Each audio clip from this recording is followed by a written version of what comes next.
नमस्कार, अंजली किचन मध्ये तुमचे खूप खूप स्वागत आहे। आज आपण बनवणार आहे व्हेज बिर्याणी। तर बिर्याणी बनवणार आहे थोडी माझ्या पद्धतीनेच बनवणार आहे मी। तर इथं बघा, आपण त्यासाठी बिर्याणी तांदूळ अर्धा किलो घेतलेला आहे। तर अर्धा किलो तांदूळ आपण स्वच्छ निवडून वगैरे घेतलेला आहे हा। त्यानंतर बघा, इथं आपल्याला लागणार आहे त्यासाठी साहित्य घेतलेलं आहे मी। तर 3 कांदे आहेत इथं उभे चिरून घेतलेले आहेत। त्यानंतर बघा, इथं फ्लावर घेतलाय कट करून, थोड्या मोठ्या मोठ्या असे आपण इथं पीस केलेले आहेत। त्यानंतर गाजर घेतलंय आपण एक छोटं असं, थोडा मोठ्या मोठ्या साईजचा आपण हे चिरले। एक बटाटा, 2 टोमॅटो घेतलेले आहेत, 1 कप इथं फ्रेश वाटाणा घेतलेला आहे, मटर। त्यानंतर बघा, इथं थोडं सोयाबीन आपण इकडे भिजत टाकलेलं आहे।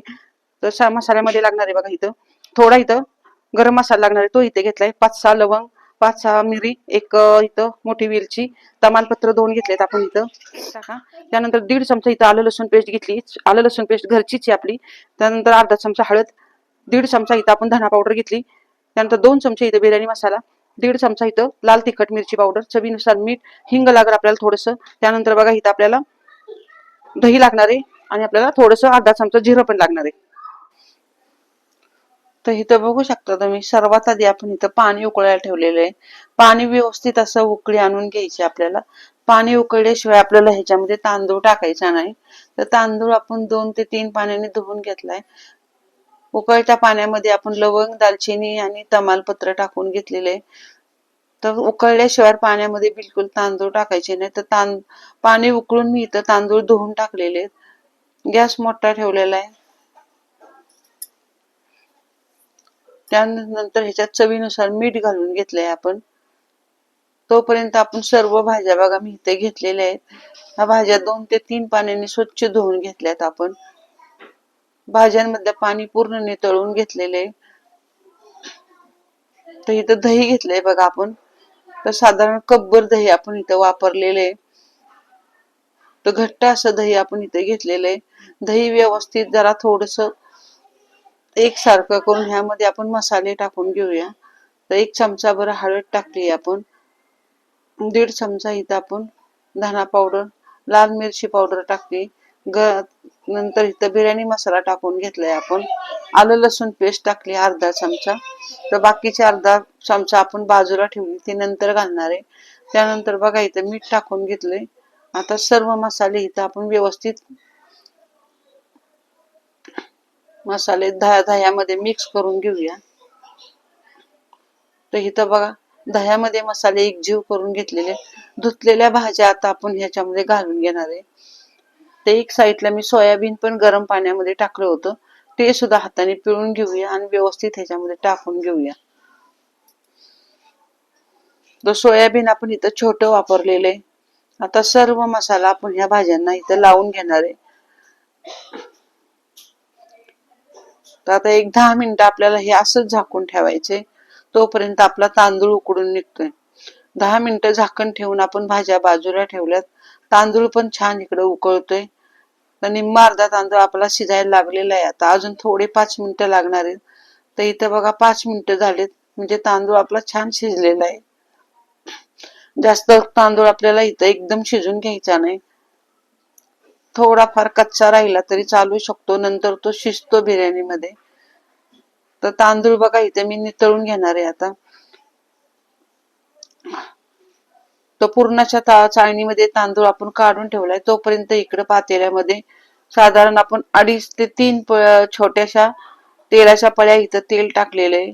तेल तापतोय तोपर्यंत कांदा सुट्टा करून घेऊया। तर मुठभर कांदा बघा आपण इथं तेलात घालून घेतलाय।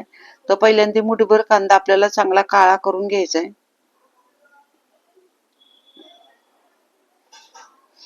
तर इथं बघू शकता तुम्ही, अशा पद्धतीने कांदा आपण इथं चांगला कुरकुरीत करून घेतलाय, तो ताटात काढून घेतलेला आहे।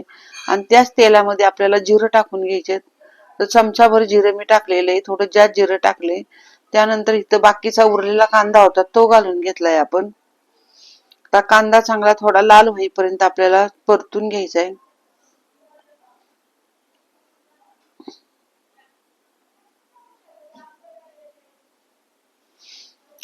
तर कांदा इथं बघू शकता तुम्ही, चांगला परतायला लागलेला आहे। व्यवस्थित असा कांद्याचा कलर बदलेपर्यंत आपण कांदा परतून घेऊया।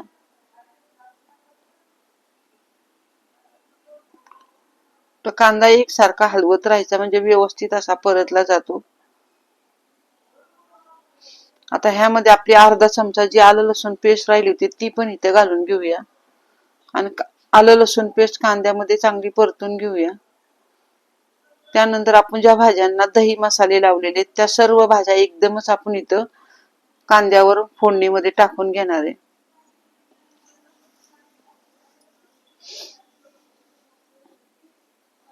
आता आपल्याला कुठलाही मसाला टाकायची गरज नाही, तर थोडाफार मसाला आपण फक्त बिर्याणी मसाला टाकला तर टाकणारे, बाकी सर्व मसाले व्यवस्थित टाकलेले आहेत. तर कांद्यावर चांगल्या भाज्या एकसारख्या परतून घ्यायच्यात. थोड्याफार भाज्या परतल्या की वरून आपण टोमॅटो राहिला होता तो टाकून घेतलेला आहे.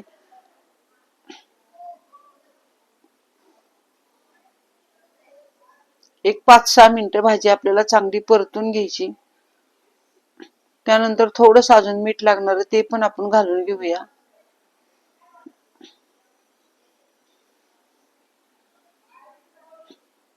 तर भाज्या चांगल्या आपण 5-6 मिनिटं तेलावर परतून घेतल्यात. त्यानंतर थोडीशी कोथिंबीर पण इथे घालून घेतलेली आहे. आता थोडंसं पाणी आपण इथे घेतलेले अगदी थोडंसं म्हणजे अगदी 5 ते 6 छोटे चमचे पाणी घेतलेले आणि तेवढं पाणी आपण इथं मसाल्याच्या भांड्यात टाकून इथं फक्त भांडं धुवून टाकलेले आणि वरून थोडा बिर्याणी मसाला टाकून घेतलेला आहे आणि सर्व भाज्या आता व्यवस्थित मिक्स करून घेऊया.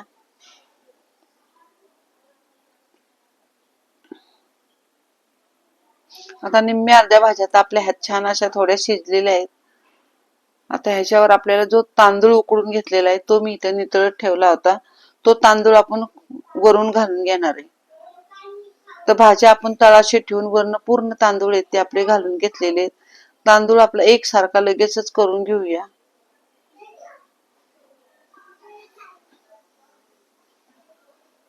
त्यानंतर बघा इथे वरतून आपण ठिकठिकाणी थोडं थोडं तूप टाकून घेऊया. तुपामुळे बिर्याणीची चव छान लागते. तर थोडं फार आपण इथं थोडं आपलं माझं घरचं तूप आहे तेच मी इथे घालून घेतलंय आणि कांदा आपण जो कुरकुरीत करून घेतलाय तो पण इथं वरून टाकून घेऊया. थोडीशी कोथिंबीर पण टाकलेली आहे. अगदी किंचित असं एक 5 ते 6 चमचे पाणी घेतलेले आहे मी. ते पाणी आपण वरून घातले म्हणजे आपल्या भाताला चांगला दम बसेल, मस्त वाफ येईल.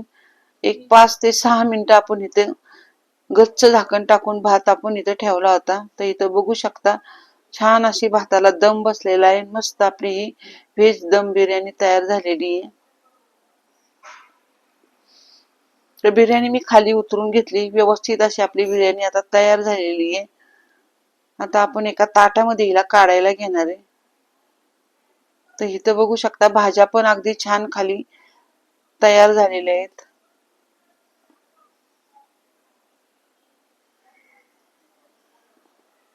तर एका ताटामध्ये आता भात आपण काढून घेऊया. मी डायरेक्ट इथे भात मिक्स केलेला नाहीये, जसा येईन तसा उलटण्यामध्ये घेऊन आपण प्लेटमध्ये हा भात ठेवलेला आहे. तर इथं बघू शकता खूप सुंदर असा झटपट आपला हा भात तयार झालेला आहे. अगदी झटकीपट तयार होणारा हा व्हेज पुलाव आपण तयार केलेला आहे. खूप सुंदर होतो. तर अशा पद्धतीने व्हेज पुलाव तुम्ही नक्की करून बघा. आणि जर आजची रेसिपी आवडली असेल तर चॅनलला सबस्क्राईब करा, शेअर करा, कमेंट करा. धन्यवाद.